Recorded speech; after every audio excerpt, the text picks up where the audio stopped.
Are politicians the most evil people on earth? Get in the comments below and please let me know if you could think of somebody more evil than a politician. Evil has a lot of effects on us, doesn't it?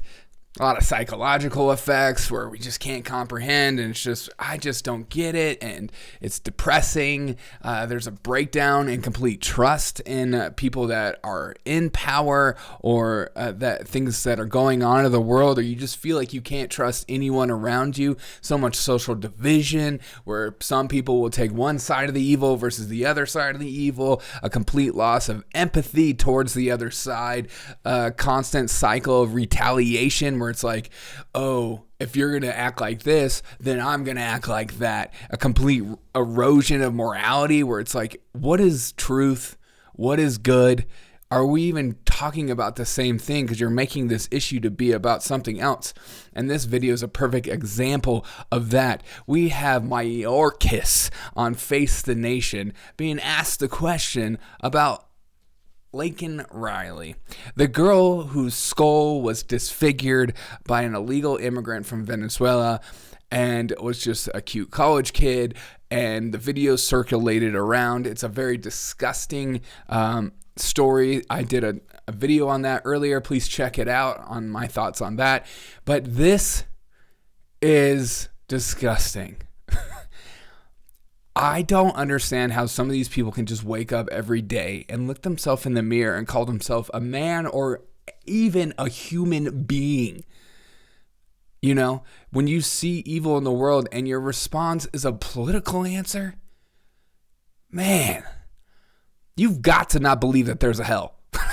You know what I mean? Like, to get to a place in your life where you're just like shrugging off the most evil instances as like let's spin it, or, you know, I plead the fifth. 1, 2, 3, 4, fifth. Like, I don't know how to address this issue because you can't. Because these people have created such a crazy reality that they expect you to live in that I refuse to do so. Listen to this freaking video of Mayorkas on Face the Nation. But I want to ask you about a criminal case that has become a political rallying point. You heard Donald Trump use this phrase, migrant crime. A 22-year-old nurse. Can we just stop right there? Migrant crime?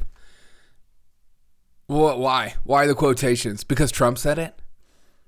Oh, because migrants don't do crime in your eyes. They're just good people looking for jobs. That's all there is. See, this is what happens when you paint people with blanket statements that are completely meaningless, or you can just tell they're trying to drive a narrative rather than give you the truth, because the truth would be that, yes, there is probably good people looking for good jobs, but there's also probably evil people trying to take advantage of what's happening at the border, what's happening in the system. You think these people that are just collecting checks, living in these huge hotels and making money and getting cell phones and stuff like that they're all just good? Oh, sweetie, the world is crazier than that. Okay, keep going. Sorry. A political rallying point. You heard Donald Trump use this phrase, migrant crime. A 22-year-old nursing student, I know you've been following this, Laken Riley in the state of Georgia was murdered allegedly by an undocumented Venezuelan migrant. The suspect had been detained by Border Patrol upon crossing, released with temporary permission to stay in the country. He then went on allegedly to commit crimes twice, once in New York for driving a scooter without a license, and once in connection with a shoplifting case in Georgia. Did those states and their law enforcement communicate to the federal government that this had happened? Should this man have been deported? A few thoughts. First, Margaret, first and foremost, an absolute tragedy, and our hearts break for and our prayers are with the family, number one. Number two, and importantly, as a prosecutor, having prosecuted violent crime and other crimes for 12 years, one individual is responsible for the murder, and that is the murderer. And we work very closely. Oh, because I'm told that the guns are the things that commit the murder, not the actual murderer. I constantly hear that all the time. We got to do something about the guns. But continue. With state and local law enforcement to ensure that individuals who pose a threat to public safety are indeed our highest priority for detention and removal. But Are you saying there that the federal government had been informed about this individual and the alleged crimes he had committed? Detention and removal for dangerous individuals. Can you hear in the way he talks?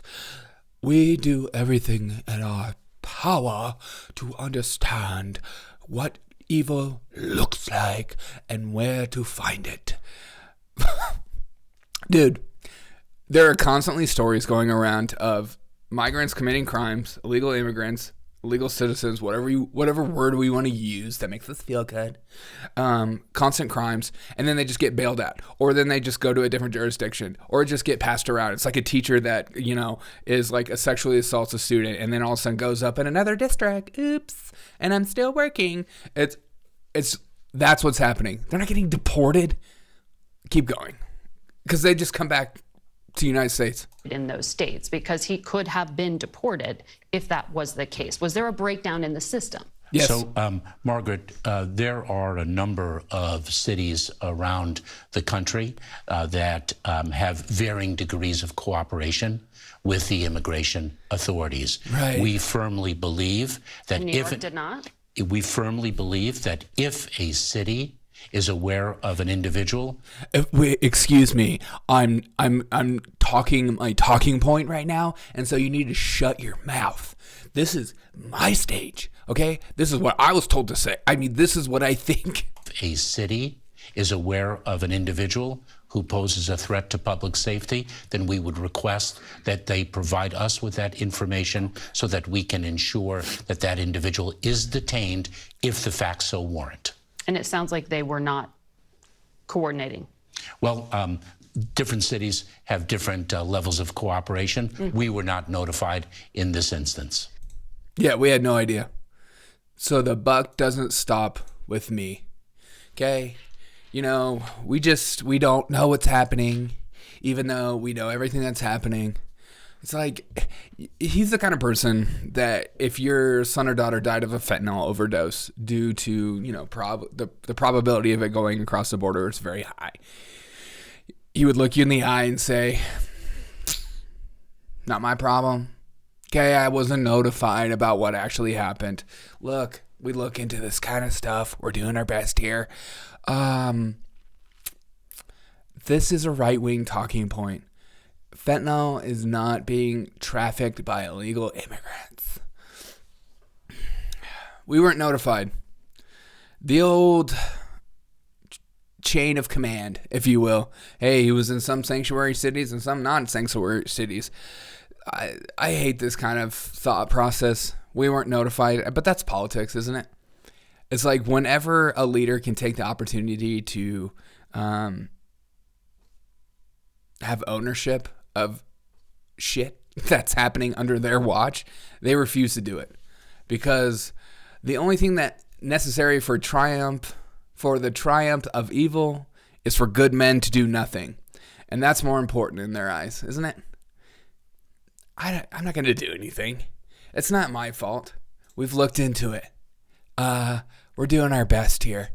This guy doesn't care about this. This guy will lie to Congress. This guy will lie on this. He doesn't care. He'll lie, especially CBS. Oh my God. I mean, he feels so safe there, and yet she's sort of pushing back, and he's like, we're doing everything we can. Oh, your daughter died? No, that sucks. Oh my God. It's out of our hands.